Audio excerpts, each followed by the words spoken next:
Every farmer knows the importance of getting rid of the weeds. If not, the weeds will overcome the crops.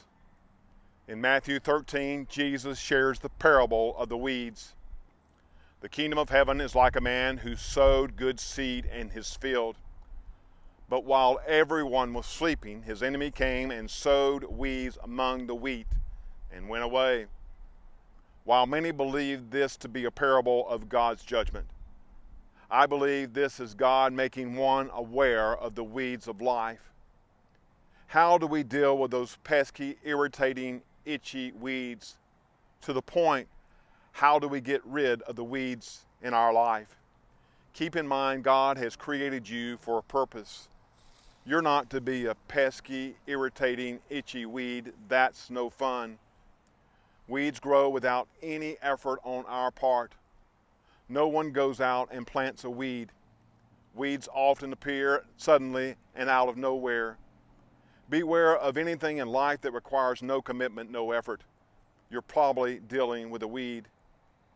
Growing a garden, a crop, is a never-ending job. Having plowed the field, planted the seed, a garden requires constant care. Tending the crop, you recognize the weeds. This is the first step of ridding your life of weeds. Weeds require no effort. They can choke out the work of a lifetime, and you very well may become a pesky, irritating, itchy weed. Isn't it time to get rid of the weeds in your life?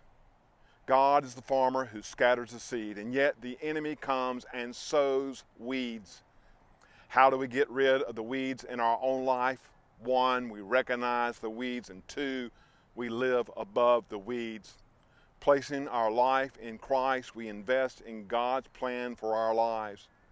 And we remember our mission is to sow seeds, not to pull weeds. It is not within our power to rid ourselves of the weeds. That is the work of God.